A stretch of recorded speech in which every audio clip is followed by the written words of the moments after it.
लगातार प्रयास करते रहना चाहिए। अंत में हमें जो मिलना है वह मिल जाएगा। इस कहानी के माध्यम से आप ऊपर वाले की मर्जी को समझे। दो लड़के एक आश्रम में काम करते थे। वे दोनों अपने गुरु की दिन रात सेवा करते थे। उन दोनों लड़कों में से एक लड़के की बहन की शादी तय हो गई थी। वह अपने बहन की शादी की तैयारी बहुत ही धूमधाम से करना चाहता था, पर उसके पास पैसे नहीं थे।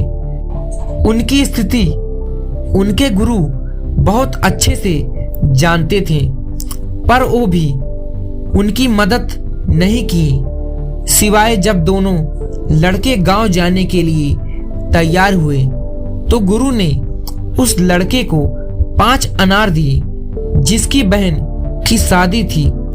गांव जाते समय 5 अनार पाकर लड़का बहुत दुखी था। उसे तो पैसे की जरूरत थी, वह अनार क्या करेगा।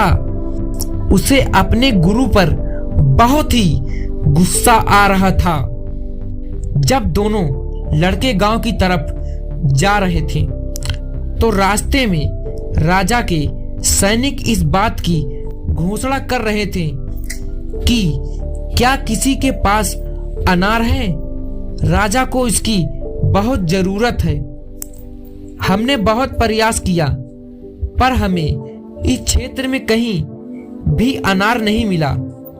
राजा की बेटी बहुत बीमार है, उसे दवा के लिए अनार की जरूरत है।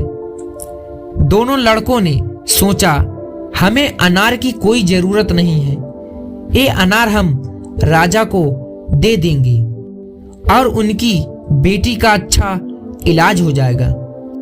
दोनों लड़कों ने अनार होने की बात सैनिक को बताई। सैनिक उन दोनों लड़कों को लेकर राजमहल पहुंचे और लड़कों ने अनार राजा को सौंप दिया। राजा ने उन्हें इसके लिए बहुत सारा इनाम दिया, पैसा, जेवरात और भी बहुत कुछ दिया। उस लड़के की बहन की शादी बहुत धूमधाम से हो गई। अब उस लड़के को इस बात पर बहुत अफसोस हो रहा था कि वह बिना सोचे समझे अपने गुरु को कोस रहा था। जो अपने गलती को मान ले उससे बड़ा पश्चाताप क्या है, और उन्हें भला बुरा कह रहा था। मुझे आशा है कि आपको यह कहानी अच्छे से समझ में आ गई होगी। हमें कभी चिंता नहीं करना चाहिए, हमारी चिंता कोई और कर रहा है।